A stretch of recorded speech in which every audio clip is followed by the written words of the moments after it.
Olá a todos, eu sou Andréa Pereira, médica nutróloga da Oncologia e Hematologia do Hospital Israelita Albert Einstein, uma das cofundadoras da ONG Obesidade Brasil. Também tenho doutorado pela Unifesp e esse mês a gente está gravando aí podcasts sobre as ações sociais, né, de ONGs para pacientes. Eu estou super bem acompanhada aqui com a Luciana Holtz Barros, que é psicóloga, psico-oncologista, especialista em bioética e health literacy, fundadora e presidente do Instituto Oncoguia. E aí a primeira coisa que eu queria perguntar para a Luciana é: o que é Oncoguia? Então tá bom, Andréia. Quero agradecer muito o convite de estar aqui com você, contando, né, para o seu público, para a sua audiência, um pouquinho do Oncoguia. Então, bom, o Oncoguia é uma ONG, né, uma associação que apoia, que informa e que defende os direitos do paciente com câncer, né? Uma associação da sociedade civil, liderada por pessoas que têm, assim, desde profissionais de saúde até ex-pacientes de câncer, né? Tem a Sônia, que é minha vice-presidente, que teve câncer de mama há muito tempo e está curada. E a gente, então, se juntou em 2009 e fundou o Instituto Oncoguia, que hoje, né, depois de uma revisão importante de posicionamento institucional, tem o propósito de guiar, fortalecer e encorajar todas as pessoas tocadas pelo câncer para que passem por esse momento da melhor fase possível. Então, esse é um pouquinho da história do Oncoguia. E para fazer tudo isso, né, Andréia, a gente acredita muito na importância da informação de qualidade, na importância da educação e do engajamento do paciente na sua própria história, né, na sua própria jornada aí que ele está enfrentando da doença. E claro, acho que por conta da gente se envolver tanto nesse foco do indivíduo, a gente conhece profundamente todos os desafios e barreiras que ele enfrenta por conta do diagnóstico do câncer.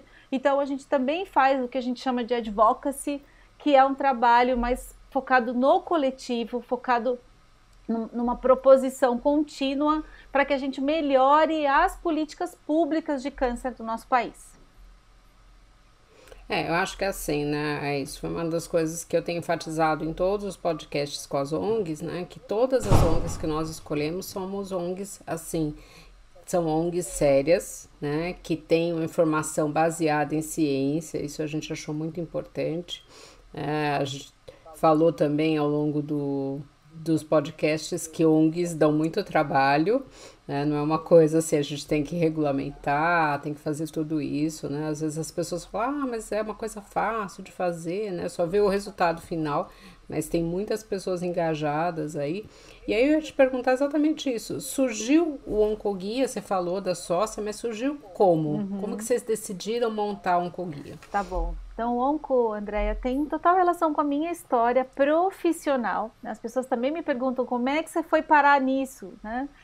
E eu sou psicóloga, né? Você acabou de me contar aqui que você não sabia, então eu sou psicóloga de formação, fiz psico-oncologia, e eu falo que a hora que, né, que eu realmente fui me aproximando cada vez mais desse mundo da psicologia hospitalar, das questões mais relacionadas aos desafios que esse paciente enfrenta depois, né, que ele se vê aí enfrentando uma doença como câncer, Andréia.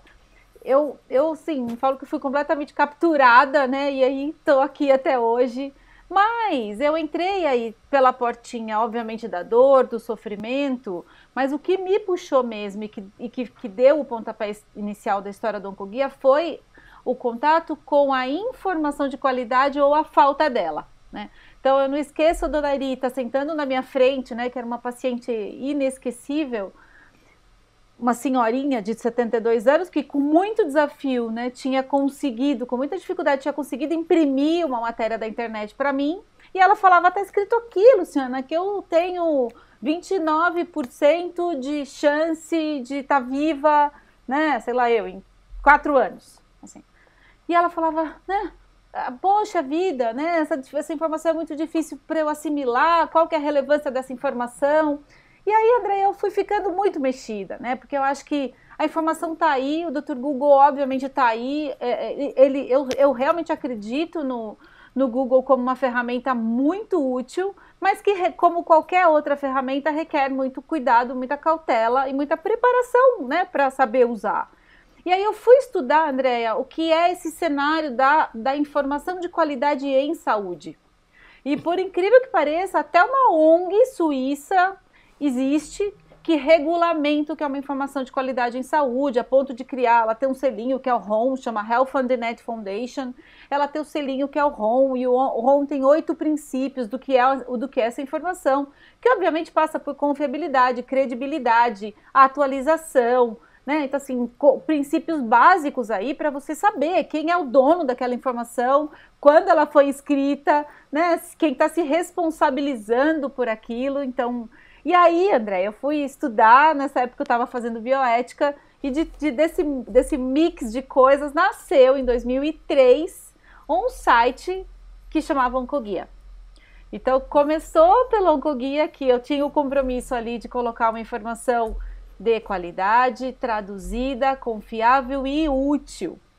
Né? Para mim, essa questão da utilidade sempre foi muito relevante, né? Então, aquilo que eu estou lendo precisa fazer sentido, né? E precisa realmente fazer diferença na minha vida.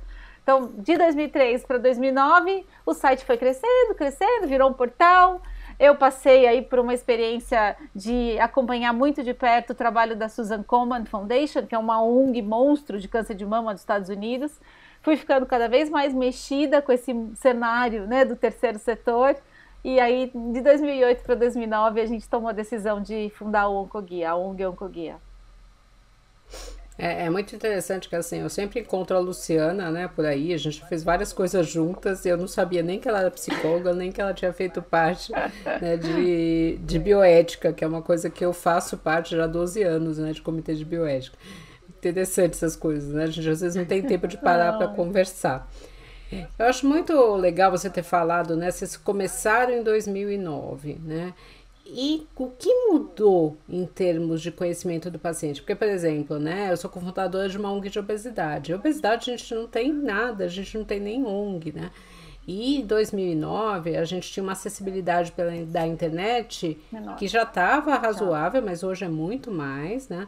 Eu acho que, assim, muitas pessoas falam mal das mídias, mas eu acho, por exemplo, o Google e outros sites de busca são ferramentas que democratizaram a informação. Exato. O grande problema é você discernir, né? Se você não é profissional da saúde, se você não tem o conhecimento, o que é uma informação correta ou não. Mas o que mudou em termos do conhecimento do paciente com câncer de 2009 para 2022 e do preconceito das pessoas contra o câncer? Porque isso existe também, né?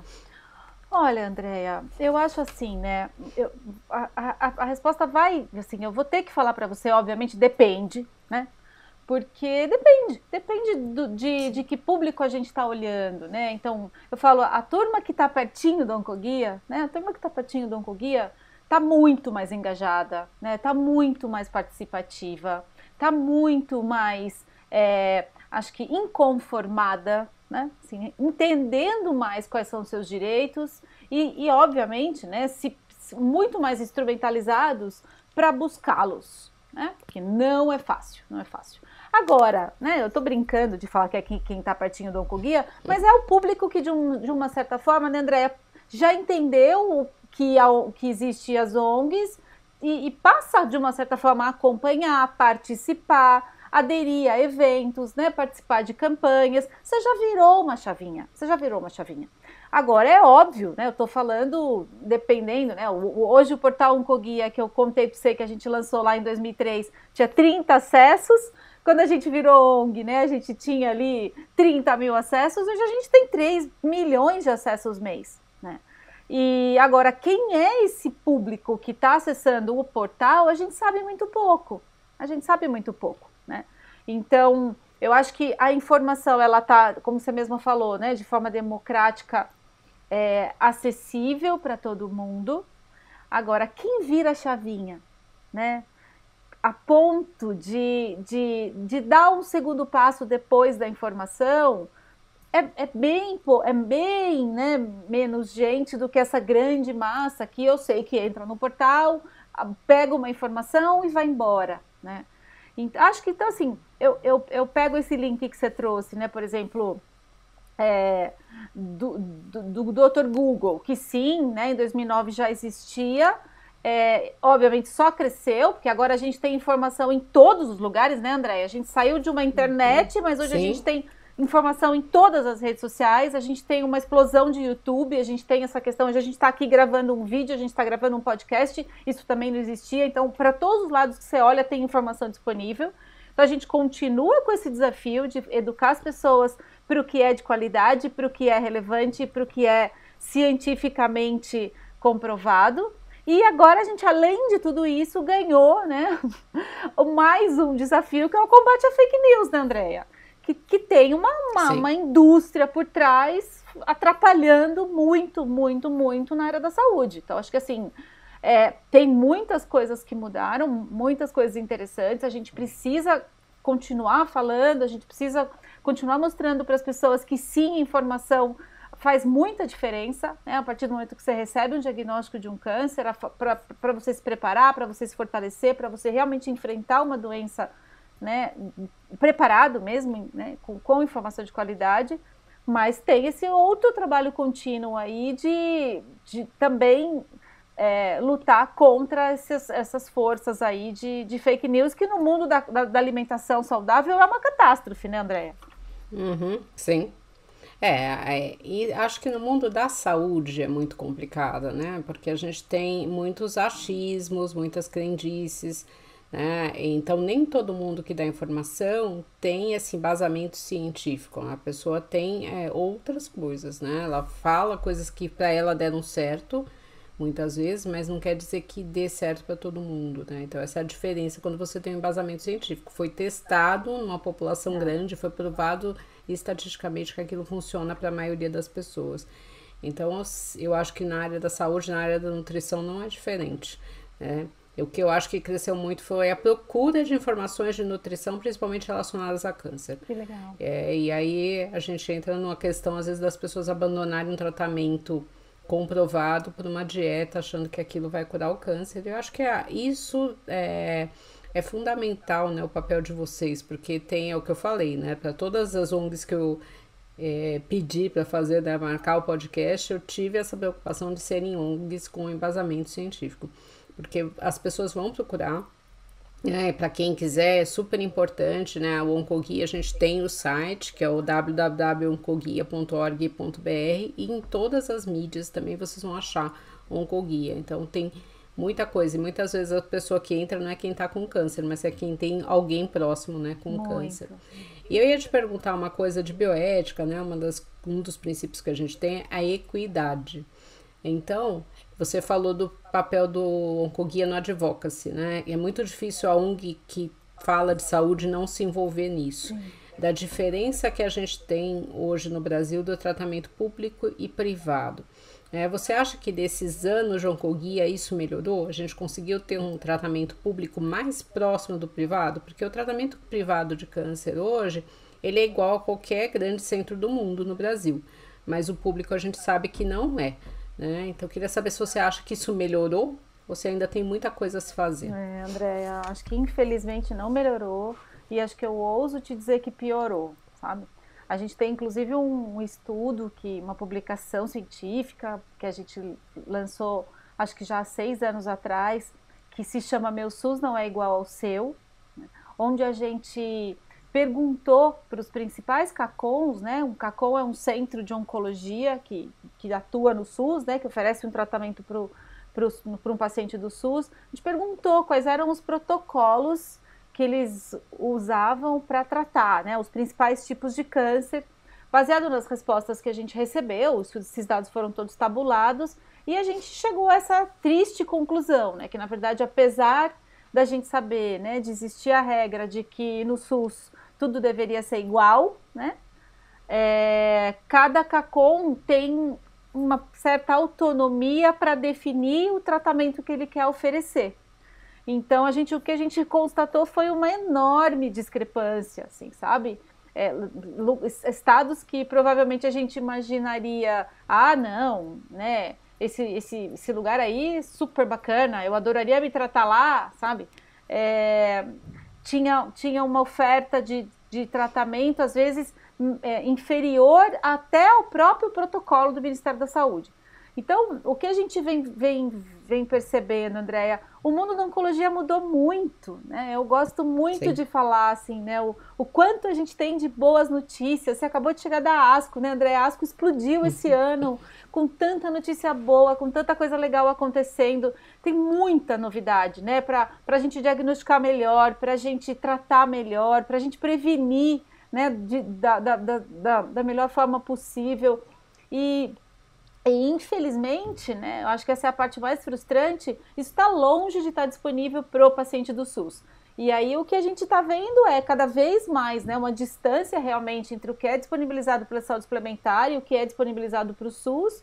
E a gente não vê muita luz no fim do túnel, sabe? Não tem uma política clara que você sente por parte do governo que isso é uma prioridade, que eles querem melhorar, que eles pelo menos, né, assim, concordam que tem o que melhorar, sabe? Assim, nem isso a gente percebe. Então é bastante desafiador, assim. A gente segue monitorando, obviamente existe a Conitec, que é quem decide o que disponibiliza no SUS ou não, então muitas consultas públicas, acho que precisa ter sempre um esforço ou da sociedade médica ou da própria indústria farmacêutica, do detentor ali da tecnologia, de fazer a solicitação, né, Andréia? Assim, se o dono da tecnologia acredita que aquilo é relevante, tem que ir lá brigar, né? Tem que ir lá oferecer, tem que ir lá batalhar para que aquilo chegue para o paciente do SUS. E, obviamente, a gente está falando de tecnologia cara, né? A gente não está falando de coisas simples de serem disponibilizadas para tanta gente ao mesmo tempo. Então, também precisamos de um esforço coletivo aí, inclusive da indústria farmacêutica, para levar em consideração o alto custo desses medicamentos para a gente conseguir entregar, né? Para a gente conseguir disponibilizar para os pacientes. Eu acho que isso é assim, né? O tratamento de câncer, ele engloba várias coisas, né? Quimioterápica, radioterapia, cirurgia, é a parte nutricional, né? A parte nutricional no SUS é muito triste, porque muitas vezes a gente precisa de suplemento e a gente não tem suplemento suficiente disponível, né? A parte do que precisa de máquinas, muitas vezes as máquinas estão quebradas, ou a pessoa leva muito tempo. Eu participei de uma ação de câncer de mama que as pessoas vinham me falar, eu tô tentando marcar uma mamografia há 1 ano, eu não consigo, né? Você tem como ajudar? E a radioterapia quebrada, a cirurgia, as pessoas ficam na fila, né? Então ainda tem muita coisa a se melhorar sim. E o que a gente tem visto, né, infelizmente, é o aumento do número de casos de câncer aí anualmente. Então você precisa cada vez mais e a gente vai ficando cada vez mais defasado. Acho que talvez por isso até que você percebeu essa piora. E agora a gente tem muito mais pessoas. Então a informação, ela é importante, mas ela não é suficiente. A gente precisa também ter essa ação, né, do governo. E eu ia te perguntar exatamente isso, né? Muitas vezes eu escuto dos pacientes que eles não querem saber. Eles não querem saber o prognóstico, eles não querem saber o tratamento, né? Eles não querem ter essa informação. Você acha que a informação, ela empodera o paciente até para ajudar a reivindicar coisas no SUS? Não tenho a menor dúvida. O que eu queria te contar, né, André, é que a gente tem também, como serviço importante para os pacientes, a nossa plataforma multicanal. Hoje, na plataforma multicanal, a gente tem o 0800, então a gente tem o 0800, que é o 0800 773 1666, funciona todo dia das 9 às 18. A gente tem as nossas... Repete, Luciana, por favor. 0800 773 1666, nacional, gratuito. Atende, né? Só não atende ainda 24 horas, mas é das 9 às 18, com atendentes especialistas para esclarecer dúvida, ajudar na resolução de problemas, né? E aí eu tô falando de coisas burocráticas mesmo, né? Plano nega tratamento, tá na fila do SUS, tá esperando para fazer um exame e não consegue, a biópsia tá demorando muito. Isso acontece, né, André? Isso acontece. Sim, você sabe infelizmente. E você sabe que o que mais nos espanta ali no atendimento é, às vezes, a falta de informação de que isso não é normal. Sabe? Às vezes a pessoa nos procura por uma outra questão e quando a gente vai perguntar, olha, e seu tratamento já começou? Ah, não, tô aqui esperando faz 3 meses. Sabe? e ela não está incomodada que no câncer a gente não pode esperar, sabe? Então, acho que isso responde a tua pergunta. Sim, né? Informação prepara, fortalece, informação empodera. Né? Sim, a gente tem inúmeros casos de pessoas que nos procuraram e que por conta, né, da informação de forma muito personalizada, então a gente tem que entender detalhes da história. Às vezes, se a gente faz uma pergunta que o paciente não sabe, aí ele precisa buscar a informação. Às vezes o paciente pergunta uma coisa pra gente que a gente não sabe, a gente também vai estudar. E obviamente, assim, com aquela informação em mãos, né, ou o próprio paciente conseguiu conversar na ouvidoria do hospital, conversar direitinho com alguém do próprio plano de saúde, e só essa conversa já abriu o caminho, sabe, Andréa? É impressionante. É só você se colocar, você contar que você sabe que é seu direito, né, que aquilo que está acontecendo não está correto, muda, sabe? A hora que você realmente acho que é isso mesmo, né? Se empodera, entende que aquilo é seu direito, a coisa caminha super bem. Então, a gente faz esse atendimento pelo telefone, pode ser por e-mail também, então tem todos os contatos ali no portal, e a gente lançou essa semana agora o botãozinho do WhatsApp. Então, a gente está funcionando em caráter de piloto, mas estamos super empolgados, porque, né, hoje acho que é o principal formato mesmo de contato para todo mundo, né? Até teve uma pesquisa que eles mostraram a quantidade de WhatsApp que as pessoas passam dentro de casa, um pro outro, né? Então, assim, realmente é algo importante, né? Eu vejo isso como médica. Raramente as pessoas me ligam agora, eles acabam mandando WhatsApp mesmo. É verdade. E eu acho que você tocou num ponto muito importante, né? Que é a questão do tempo, né? Para o câncer isso faz muita diferença. Eu fazer um diagnóstico precoce, começar o tratamento o quanto antes, vai me ajudar a ter um prognóstico melhor, a ter menos risco de morte, né? Então, isso é essencial. E isso acontece mesmo no sistema privado, porque quem tem plano de saúde, né? Às vezes tem essa demora, tem uma fila, às vezes a demora para conseguir um especialista, né? Então, assim, não é só no SUS. E se a pessoa não souber que isso vai fazer diferença, ela fica na fila esperando. Fica esperando, às vezes super angustiado. Você tá, assim, super importante isso que você falou, porque no plano, às vezes, o paciente fica paralisado porque ele não sabe o próximo passo e ele não sabe a quem recorrer. Porque às vezes liga, né? Fica assim, nossa, mas tô aqui com o resultado de um tomo, né? O que eu faço? Tudo bem, às vezes alguém pediu aquela tomo, mas às vezes não foi, né? Às vezes foi o PS que pediu aquela tomo, daí ele não sabe se ele vai para o pneumo, qual é o especialista que ele tem que procurar. Não tem ninguém do plano de saúde que vai pegar na mão dele, né, André? E vai falar, peraí, vem cá. Sim. Né? Não tem. E aí isso vai passando o tempo e eu acho que o grande risco disso é o diagnóstico de da doença já numa fase avançada, que é tudo que a gente quer evitar, né? Eu acho que esse é um dos papéis fundamentais das ONGs, né? Esse papel social mesmo de ajudar. Porque todo mundo forma a ONG para ajudar, né? Então a gente tem isso nessa questão aí do profissional de saúde, tem muito isso de ajudar as pessoas, né? Eu acho que quem não tem isso como profissional de saúde tem que mudar de profissão, né? Não tem... Né, não gostar de atender, não gostar de conversar, né, não querer ajudar, então isso você tá na área errada, não tem jeito, tem que mudar mesmo. Então eu acho que isso é fundamental e às vezes é mais fácil para a pessoa conversar com a ONG, né, via WhatsApp, via 0800, via site, do que chegar em algum profissional, né, às vezes ela não consegue chegar.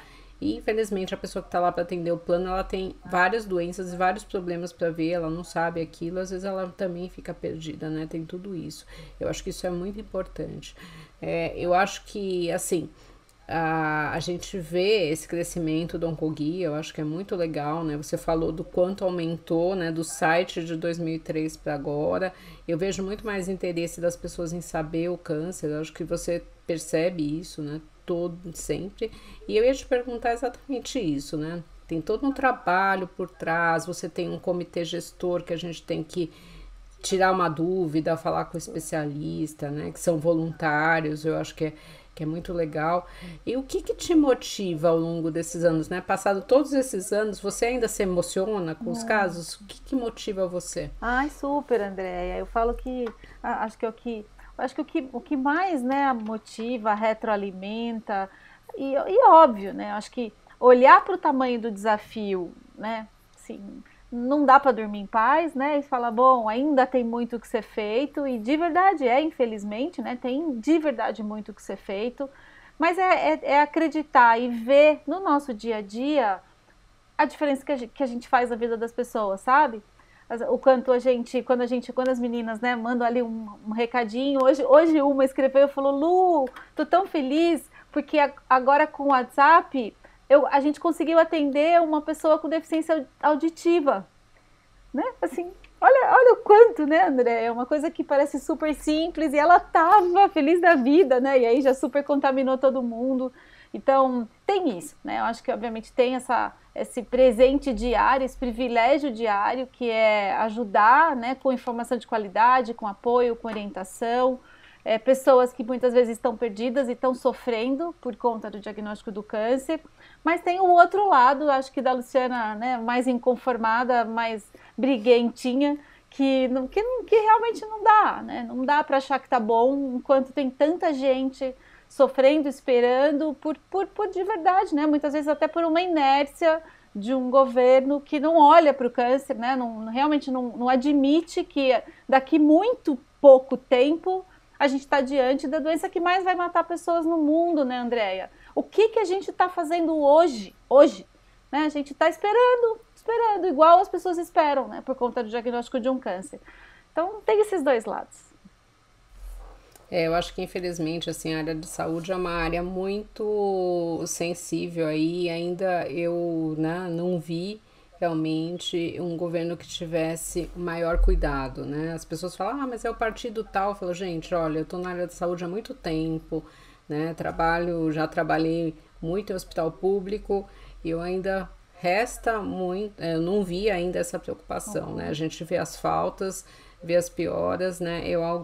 Já ouvi até político falando para mim que saúde não dá voto construir hospital, né? Então, assim, é muito triste, né? Isso, eu acho que ainda tem muito trabalho a ser feito, eu espero que isso melhore. A gente está quase acabando, eu queria que você passasse a sua mensagem final e, de novo, os contatos aí do Oncoguia, tá bom, tá? Para quem está querendo pegar alguma informação, tá? É uma ONG super séria, né? A gente está vendo aí toda a preocupação que a Luciana tem com todo mundo aí de tentar ajudar. Andréia, mais uma vez, obrigada. Eu acho que a minha mensagem é, de verdade, não tenha medo da informação, né? Não deixe com que o preconceito, acho que assim, ainda, né, essa imagem ainda tão negativa que as pessoas têm com relação ao câncer, te paralise, né? Porque muitas vezes a gente ainda escuta, né? Ai, não vou fazer o exame porque quem procura acha, né? Hoje, achar pequenininho... Eu sempre falo, né? procura achar cedo. Exato. Se a gente acha pequenininho, ninguém quer achar um câncer, mas se a gente tiver que achar, a gente precisa achar pequenininho, né, Andréia? Porque daí a gente cura. Então, acho que esse é o principal recado. Eu, de verdade, acredito e sou o tempo inteiro uma porta-voz das boas notícias do mundo do câncer, e acho que essas boas notícias precisam pular os murinhos da oncologia, né, André? E chegar para todo mundo e não só para a gente. E colocar o Oncoguia super à disposição, né? Então tem o portal, que é o oncoguia.org.br. É só colocar o Oncoguia no Instagram, ou no Face, ou no YouTube, ou no Twitter. Escolhe sua rede social. A gente só não chegou no TikTok ainda. Então tem conteúdo, né, para todos os gostos, em formato de texto, em formato de vídeo, em formato mais ilustrado, né, que as redes sociais permitem. E não esquecer que a gente tem esse teleatendimento por WhatsApp e por 0800 à disposição para que ninguém passe pelo câncer sozinho. Bom, gente, é isso. Se vocês ainda ficaram com alguma dúvida, entrem aí em todas as mídias do Oncoguia, tem o telefone, tem o WhatsApp, e qualquer coisa pode entrar em contato comigo também, que é a doutora Andréa Nutrologia, também vocês vão achar em todas as mídias. Queria agradecer muito a Luciana, né, agradecer esse trabalho que é tão bonito aí, né, por isso que eu estou dedicando esse mês para falar das ações sociais das ONGs. Obrigada, Luciana, e obrigada a vocês que estão nos ouvindo. Obrigada, Andréia.